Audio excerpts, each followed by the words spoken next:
राजस्थान में प्रमुख पठार।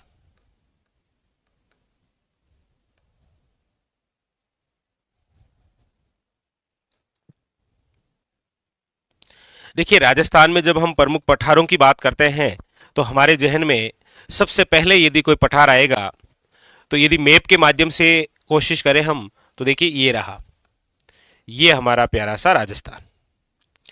इस राजस्थान में याद रखिएगा, यहां पर जो पठार है ना, यहां यहां इस पठार का नाम है आपके, याद रखिएगा, भूमट का पठार। ये पठार कौन सा है? याद रखिएगा, भूमट का पठार। और भूमट के पठार का जो विस्तार है वो है आपके सिरोही। सिरोही के बाद में आता है कौन सा? उदयपुर। उदयपुर के बाद में कौन सा? डूंगरपुर। डूंगरपुर के बाद में कौन सा? बांसवाड़ा। यानी कि इन जिलों में जो विस्तृत पठार है वो कौन सा है? याद रखिएगा, भूमट का पठार। और भूमट का जो पठार है ये किस राज्य के साथ सटा हुआ है? तो आप कहेंगे सर इधर जो राज्य है वो है गुजरात। गुजरात के साथ, गुजरात के साथ सटा हुआ पठार कौन सा है? याद रखिएगा, वेरी वेरी इंपॉर्टेंट, भूमट का पठार। याद रखिएगा, भूमट के जस्ट पठार के बाद में जो दूसरा इंपॉर्टेंट आता है वो आपके यहां पर, अब आप कहेंगे सर यहां पर कौन सा पठार है? यहां पर है आपके सलूम्बर जिले के अंदर, और वो जो पठार है वो कौन सा है? याद रखिएगा, लसाड़िया का पठार। यहां पर जो भूभाग है वो किसका है? याद रखिएगा, लसाड़िया का पठार। और लसाड़िया का जो पठार है वो कहां पर है आपके? याद रखिएगा, वर्तमान सलूम्बर जिले में। कहां पर है? सलूम्बर के अंदर ही तो है। ठीक है, पहले आप उदयपुर पढ़ा करते थे, अब आपको क्या पढ़ना है? सलूम्बर। इसके अलावा यदि यहां मैं चर्चा करूं, यहां तो आप सब जानते हैं यहां पर जो पठार है इसका नाम क्या है? हाड़ौती का पठार। हाड़ौती का पठार।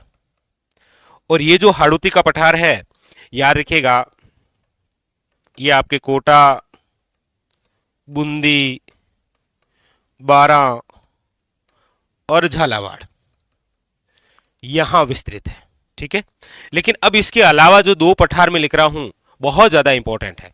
ये तो हो गया, कोई दिक्कत नहीं है, भूमट का पठार हो गया आपके सामने, दूसरा लसाड़िया का पठार हो गया, तीसरा आपके सामने हाड़ौती का पठार हो गया। अब जो मैं लिख रहा हूं फिर आपको मैप में दर्शा दूंगा, और वो है आपके सामने सबसे पहले, वो है भोराट का पठार। कौन सा है? भोराट का पठार। याद रखिएगा, एग्जाम के अंदर यहां से एक क्वेश्चन आ जाएगा आपके।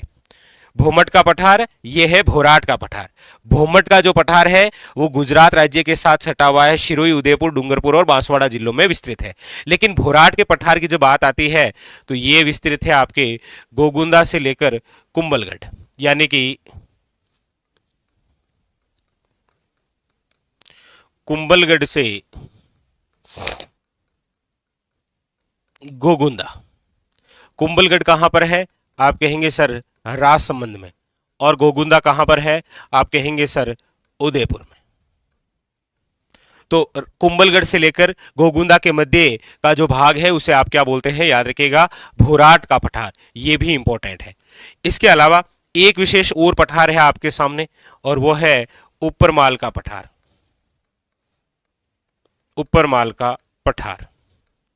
और ये जो ऊपरमाल का पठार है, याद रखिएगा, ये है आपके भैंसरोडगढ़ से लेकर,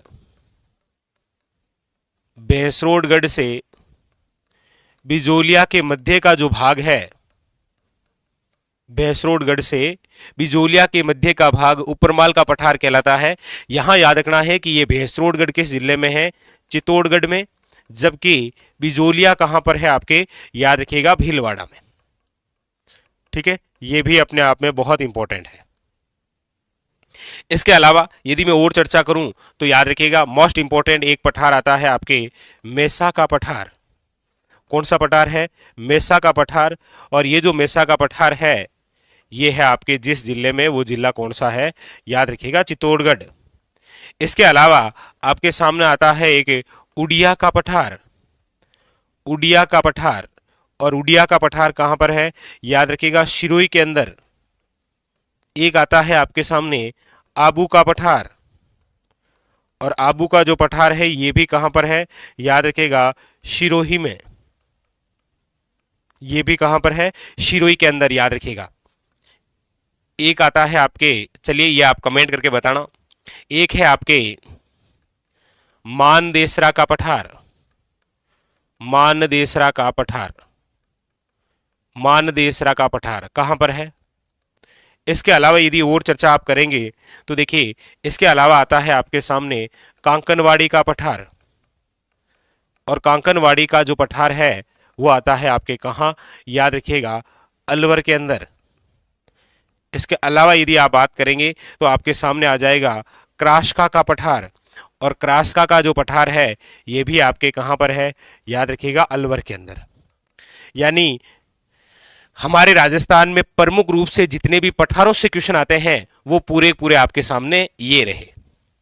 एक एक पठार आपके एग्जाम के लिए इंपॉर्टेंट है। हाँ, ये आप जरूर पूछेंगे कि सर राज्य का सर्वोच्च पठार कौन सा है, तो याद रखिएगा राजस्थान का जो सर्वोच्च पठार है ना, ये वो उड़िया पठार है, याद रखिएगा।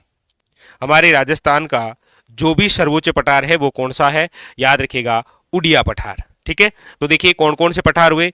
सबसे पहले हमने पढ़ा भोमट का पठार, याद रखिएगा गुजरात राज्य के साथ सटा हुआ है, शिरोई, उदयपुर, डूंगरपुर और बांसवाड़ा जिलों में क्या है, विस्तृत। दूसरा है लसाड़िया का पठार, और लसाड़िया का जो पठार है वो कहां पर है, याद रखिएगा सलूम्बर में। कहां पर है, सलूम्बर में। इसके बाद में फिर हमने पढ़ा भोराट का पठार, और भोराट का जो पठार है वो है कुंभलगढ़ से लेकर गोगुंदा के मध्य। कुंभलगढ़ आपके राजसमंद में है और गोगुंदा कहां पर है, याद रखिएगा उदयपुर में। ठीक है, यहां पर यदि कुंभलगढ़ की ऊंचाई की बात करते हैं तो 1224 मीटर है, गोगुंदा की ऊंचाई की हम बात करते हैं तो 840 मीटर है, याद रखिएगा। ठीक है, दूसरी बात, ऊपरमाल के पठार को लेकर हमारी चर्चा हुई। ऊपरमाल का जो पठार है वो भैंसरोडगढ़ से लेकर बिजोलिया के मध्य है, और भैंसरोडगढ़ आपके चित्तौड़गढ़ में है और बिजोलिया आपके भीलवाड़ा में है। ठीक है, चलिए इसके बाद में फिर हमारी चर्चा हुई मेसा के पठार को लेकर। मेसा का पठार इसीलिए इंपॉर्टेंट हो जाता है क्योंकि एक तो इसका आकार टोपीनुमा है, और दूसरी खास बात क्या है, दूसरी खास बात यह है कि मेसा के पठार पर चित्तौड़ दुर्ग अवस्थित है। चित्तौड़गढ़ जो दुर्ग है वो किस पठार पर है, मेसा के पठार पर। फिर हमने पढ़ा है उड़िया का पठार, और उड़िया के पठार की अपनी इंपॉर्टेंस है कि यह राज्य का सबसे ऊंचा पठार है जिसकी ऊंचाई है 1360 मीटर। लीजिए 1360 मीटर। ठीक है, फिर हमने पढ़ा है आबू का पठार है आपके कहां पर, शिरोई के अंदर। इसके अलावा ये मोस्ट इंपॉर्टेंट, याद रखिएगा कांकनवाड़ी का पठार जो कि अलवर में है, क्रासका का पठार जो कि आपके अलवर के अंदर है, ये हाड़ौती का पठार हमने पढ़ लिया, हाड़ौती क्षेत्र, कोटा, बूंदी, बारां और झालावाड़। तो हमारे राजस्थान में आप जो प्रमुख रूप से पठार पढ़ते हैं ना वो आपके सामने यही है। ठीक है, एक आपको कमेंट करके बताना है कि मानदेसरा पठार कहां अवस्थित है। ठीक है, ये आप बता देना। क्लियर, बस। तो आपके पठारों से कोई क्वेश्चन आएगा तो आपके सामने वो इसी प्रकार से कहीं ना कहीं टच कर देगा। जैसे ऊपरमाल का पठार है तो आप यहां पर एक आंदोलन पढ़ते हैं, बिजोलिया किसान आंदोलन। ठीक है, भोमट का पठार है तो यहां पर आप एक ही आंदोलन पढ़ते हैं, इस प्रकार से। ठीक है, तो आपके एग्जाम में यहीं से क्वेश्चन आने हैं, बस स्टार लगा लीजिए। और प्रत्येक एग्जाम के अंदर इन पठारों से कोई ना कोई किसी ना किसी प्रकार से क्वेश्चन देखने को आपको मिलता है। ठीक है, चलिए अब देखिए इनसे रिलेटेड आपके सामने भाई एक तो क्वेश्चन डायरेक्ट वन लाइनर बनता है, कौन सा पठार किस जिले में, नो डाउट। ठीक है, लेकिन और घुमाकर क्वेश्चन कैसे बन सकता है इन सभी पठारों से, तो वो आप एक झलक देखिए कि इस प्रकार से भी क्वेश्चन आता है। देखिए क्वेश्चन आपके सामने इस प्रकार से भी बनता है, ये लीजिए। अब देखिए आपके सामने क्या है, आपके सामने है कि निम्नलिखित में से कौन सा राजस्थान के पठारों का पश्चिम से पूर्व सही क्रम है, पश्चिम से पूर्व सही क्रम है।